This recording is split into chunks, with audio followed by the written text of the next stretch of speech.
Hi, it's Wednesday, and that means it's time for another video edition of Widower Wednesday. I'm Abel Keogh, author of the book Dating a Widower, and today we are going to talk about what you should keep of the late wife stuff.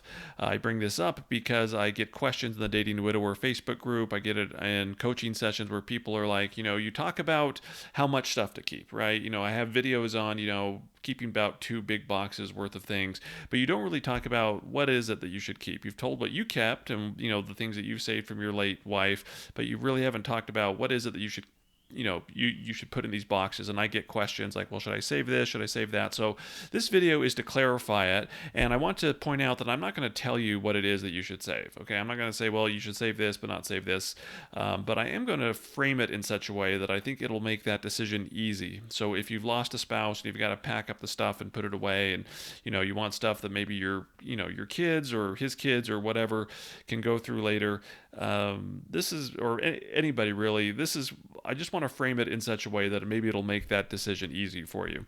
So this is how I'm going to start. Everybody has a story, right? Everybody has a story. We're all unique people. We were all born at different times. We all have different parents. We were born in different countries, different states, whatever, however you want to look at it. We all have a story. We all grew up differently. We all have different interests and things like that. So everybody has a story, and so the way I want to frame this is that if you're saving stuff of your late spouses, I want you to save stuff that tells his or her story. So if someone didn't know your late spouse, right? Someone just opened this box and there's this box on it, whatever, had their name and date of birth and date of death on it, and they were to open this box and that's all they knew about this person. What story would you want to tell about them? If you didn't know this person, you opened it up and you had to learn everything about this person, about what was in this box or two. What is it that you'd want this person to learn? And again, whether it's a family member or just a complete stranger, what is it that you want people to know and remember about this person? So I'm going to give you 2 examples. I've talked about my late wife here, and I'll talk about her in a second, but I'm going to talk about my grandfather, tell you a little bit about my grandfather this is my grandfather on my dad's side, so my grandpa Keogh.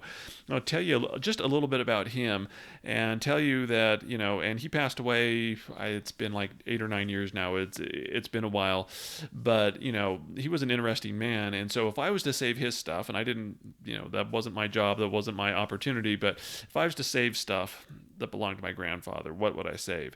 And again, I'm assuming most people watching this, you didn't know my grandfather, but let me tell you a little bit about him and tell you what I'd save of his, and then see if you can maybe, if you were to open this box, would you understand my grandpa a little better? So my grandfather, he was a World War II vet. He fought in the Pacific. One of the battles he fought in was Iwo Jima, where he earned a Bronze Star. Afterwards, he came back home and got married and had 6 kids. He worked for the U.S. Geological Survey, where he worked as a cartographer. He enjoyed firearm shooting, and he was an outdoors person, a conservationalist. He liked to fish and things like that. I don't know if he was ever very good at it. He liked to play softball. I have this memory of going to visit my grandfather when I was probably 7 or 8 years old, and he was, at the time, he must have been maybe in his 60s or maybe 70s, and he was playing softball in like the 60s and 70s league. And I remember going to his games, sitting in the dugout with these old guys, and watching him play softball and stuff like that. So just that's kind of who my grandfather was in a 1 minute nutshell.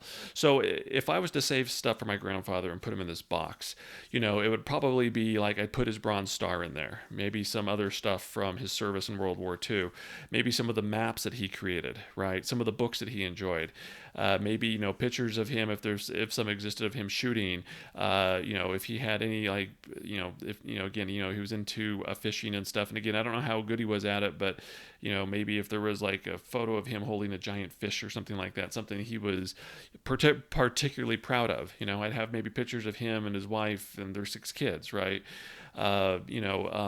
Maybe, again, pictures of him doing things that he liked to do.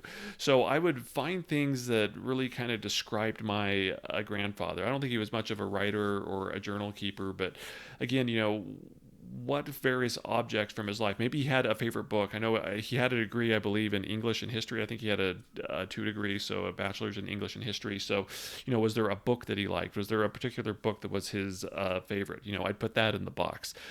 Things like that. So again, like if you didn't know my grandfather, but you saw his name and his date of birth and date of death on there, and you opened it up, would you get a sense of who my grandfather was if you saw things like maps and bronze stars and pictures of him fishing, pictures of him playing with his kids, raising his kids? Would that kind of give you an idea of who he was?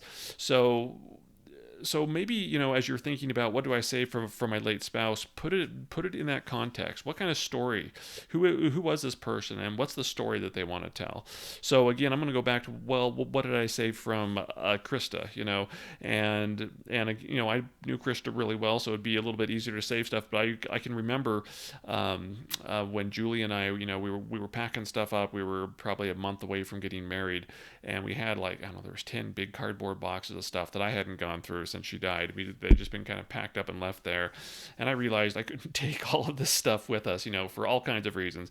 But I can remember just kind of going through stuff and thinking, oh my gosh, I want to save this. I wanted to save everything. That's just human nature. Everything means something. There was a memory associated with it, and I guess I remember sitting there with Julie, and just suddenly the idea just kind of came to me. It was like, it was just like, what of all this stuff on here is going to really tell the story of Krista, of who she was? So again, we didn't have any living children, but if someone was to open this box, like if my kids were to open it, or I don't know, somebody, whatever, it just gets pushed around or something, at some point somebody opens this box, or my these boxes that I have, and they were to say, well, this is the stuff from whatever, dad's first marriage or grandpa's first marriage, whatever it is, but let's just go through it.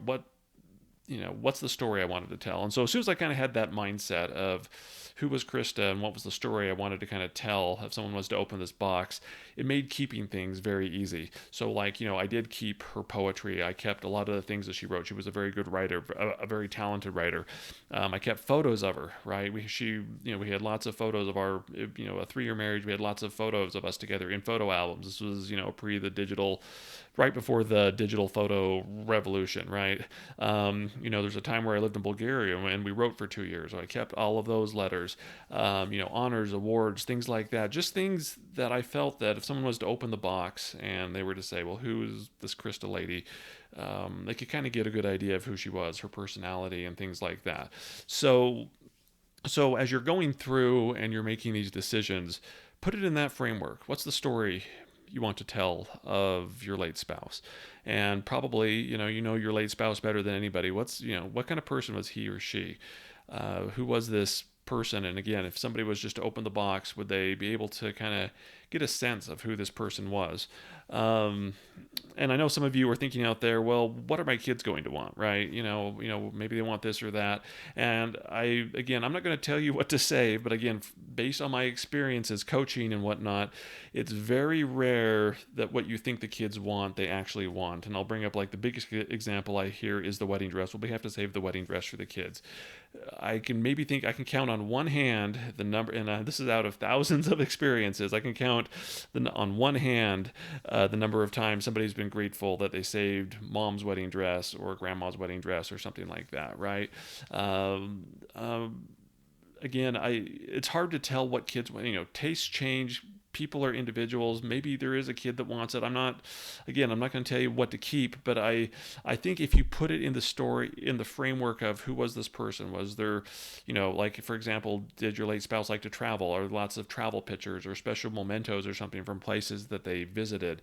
If the person, I don't know, owned their own business, are there, certain business records or photos of the business or a history of the business or something like that you could include in there? Again, if they were some kind of artist or something like that, or their photos or copies of their work that you could put in there. I'm just trying to brainstorm here and give you ideas to think about. But again, just kind of keep in mind that what the kids want, it's hard to really know what they want. And usually I think you're better off just saying, who was this person and what's the story I want to tell if someone was to open this box? So that's my idea. If you have other ideas or other suggestions, feel free to leave them in the comments below. And feel free to subscribe and click the bell, because that means you'll get alerts next time I upload a video. And feel free to go ahead and schedule a coaching session if you want to discuss this in more detail. I'm Abel Keogh, author of the book Dating a Widower, and I'll see you on Wednesday.